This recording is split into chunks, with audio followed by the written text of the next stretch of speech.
آداب۔ دیکھ تو دل کے جان سے اٹھتا ہے، یہ دھواں سا کہاں سے اٹھتا ہے۔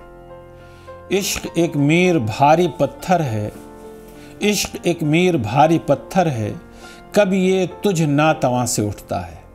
غالب سے قبل اردو زبان کے جس شاعر نے غزل کی صنف کو بلندی تک پہنچایا، اس کا نام میر تقی میر ہے۔ غالب نے بھی میر کے فن کا لوہا مانا ہے، اسی لیے تو کہتے ہیں کہ ریختہ کے تم ہی استاد نہیں ہو غالب، کہتے ہیں اگلے زمانے میں کوئی میر بھی تھا۔ اتفاق سے میر اور غالب دونوں کی جنم بھومی آگرہ ہے۔ جس زمانے میں میر کی شاعری کا جادو اہل ذوق کے سر چڑھ کر بولتا تھا، اسی زمانے میں آگرہ کی گلیوں میں غالب کا لڑکپن گزر رہا تھا اور مرزا اسد اللہ خان نے شاعری کی بسم اللہ کر دی تھی۔ یہ بھی اتفاق ہے کہ فروری کے مہینے میں میر کا جنم دن ہے اور اسی مہینے میں غالب کی یوم وفات بھی ہے۔ میر تقی میر 1723 میں پیدا ہوئے۔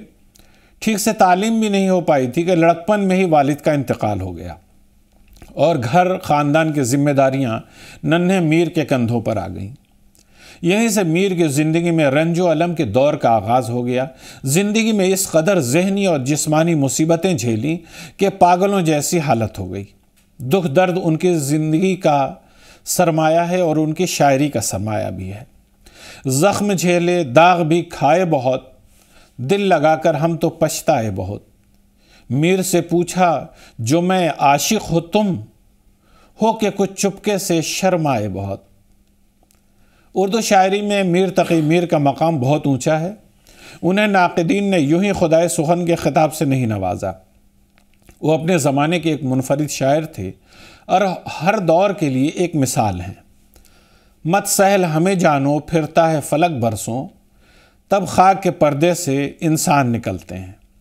میر روزی روٹی کے لیے دلی آئے، مگر ان کی پریشانیاں کم نہ ہوئیں۔ واپس آگرہ گئے اور پھر حالات انہیں کھینچ کر لکھنؤ لے گئے۔ وہاں ان کی شاعری کی دھوم مچ گئی۔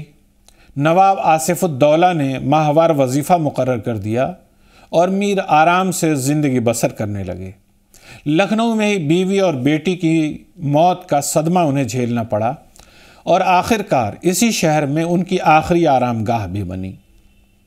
حالانکہ اس آرام گاہ کے آس پاس آج بھی سکون نہیں ہے۔ میر کی قبر لکھنؤ اسٹیشن پر ہے، جہاں دن رات ریل گاڑیوں کا شور شرابہ اور مسافروں کی چیخ پکار سے ماحول کبھی پرسکون نہیں رہتا۔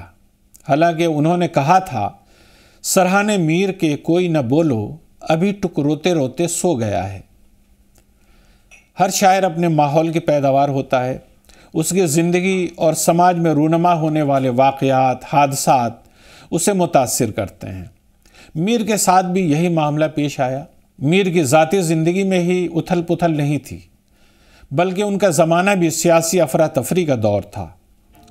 مغل حکومت کمزور ہو رہی تھی اور انگریز تیزی سے ملک کے معاملات اپنے ہاتھوں میں لیتے جا رہے تھے۔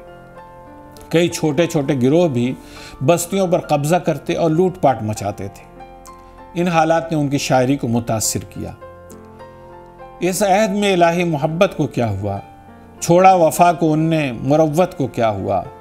امیدوارے وعدہ دیدار مر چلے، آتے ہی آتے یارو قیامت کو کیا ہوا۔ میر اپنے دور کے احساس زوال اور درد و الم کے مظہر ہیں۔ انہوں نے جو کچھ دیکھا اور زندگی میں جھیلا، اسے شعری پیکر میں ڈھال دیا۔ بچپن سے بڑھاپے تک انہیں سکون کے لمحات کم ہی میسر آئے اور اسی حال میں وہ دنیا سے رخصت ہوئے۔ اب تو جاتے ہیں بت کدے سے میر، پھر ملیں گے اگر خدا لایا۔ خدا حافظ۔